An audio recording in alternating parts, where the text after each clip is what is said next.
نووسینگەی سۆرانی دەستگای خێرخوازی بەخشین لە ساڵی ڕابردوو لە ڕێگەی خێرخوازانەوە هاوکاری 1970 خێزانی لە سنووری ئیدارەی سۆران کردووە.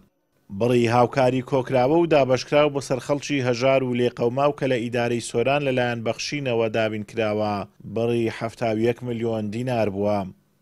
لەم ساڵی ڕابردوودا توانیمان تقریبا هاوکاری 1970 کەس بکەین بە پێدانی پارە، زەکات و هەروەها خۆراک یا سەبەتەی خۆراک و جلوبەرگ ئەوانە سوودمەند بوون. ئەو پارەی کە توانیمانە لەو ساڵە بە کۆی ئەو پرۆژانە کە 14 پرۆژە بوون بریتی بوو لە تقریبا سەروی 71 ملیۆن دینار کە داومانە بەو خەڵکە کەم دەرامەت و هەژارە. هەروەها ڕێکی باش پارەش بۆ غەزە کۆکراوەتەوە لە ساڵی ڕابردوو و هاوکاری باشمان بۆ ناردوون لە خوای گەورە بەزیاد بێ. خوا پاداشتاندا. بەخشین هەمیشە لانەی هەژاران و بێنەوایان بووە. دەستبارگرێکی گرنگ بووە بۆ خەڵکی کەم دەرامەت و جیاوازی لە نێوان هاوڵاتیان نەکردووە.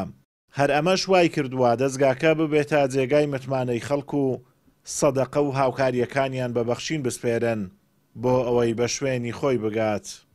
بەڕاستی لە سەحوەی ئیسلامی خۆمان بە تایبەتی کۆمەڵی دادگەری کە خۆی پەروەردگار ئەم سیفەتە جوانەیەی بە ئەهلەکەی بەخشیە کە ماڵ پیا ئەکات لیان لە خەڕێکی مسلمان داوا ئەکات ئەڵێ بەخشین بە جێگایەک ببەخشنکەوە شایستە بێ و بە کەلک بێ. بەڕاستی زۆر بە گرنگی ئەزانم بە شتێکی گەورەی ئەزانم بە تایبەتی لە کاتی قەیراندا فی البەئساء والضەڕاء هەروەکو لە جیهادا لە وەختی ناڕەحەتیدا چەند ئەجری زۆر هەیە، لە وەختی خۆشیشدا مادام بە حەڵال بەکاردەهێنرێ لۆ حەڵال بەکاردەهێنرێ هەر عیبادەت و خوداپەرستیە بە ئەرکێکی گەورەی ئیسلامەتی و دینداری ئومەتی پێغەمبەری ئەزانم صلی الله عليه وسلم بە تایبەتی ئەو جیهەتەی کە خۆی پێوەماندی ئەکا سەرپەرشتی ئەکا ناونووسینی ئەکا ماڵ ئەگەڕێ هەتاوەکو ئینسانی مستحق بزر نەبێ و لەبیر نەکرێ. ئەمن هەموو جارێ پێناسەی بەخشین یەکەم دەڵێم دەستەشی ئەمینە لە ناو ژیرفانی گەرمی دەوڵەمەندەکان و گواستنەوەی بۆ ناو ژیرفانی سارد و سوڕی فەقیر و هەژار و لێقەوماوەکان.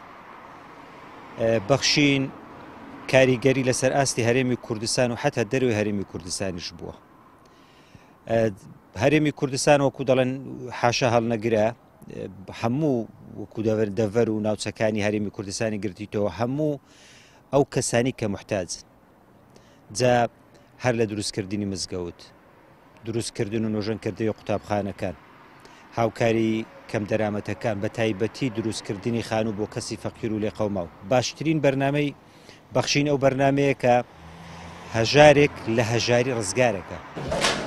دەستگای خێرخوازی بەخشین جگە لە هاوکاریکردنی خەڵکی هەژار و کەم دەرامەت لە سەرتاسەری هەرێمی کوردستان هاوکاری گەیاندۆتە لێقەوماوان لە پارچەکانی دیکەی کوردستان و غەزە و وڵاتانی دیکەش. لەو 71 ملیۆن دینارەی لە نووسینگەی سۆرانی بەخشین کۆکراوەتەوە بڕی 23 ملیۆن و 400 هەزار دیناریان لەلایەن خێرخوازانەوە بۆ خەڵکی لێقەوماوی غەزە نێردراوە. ئازاد ئۆمەراوی کەناڵی ئاسمانی پەیام، سۆران.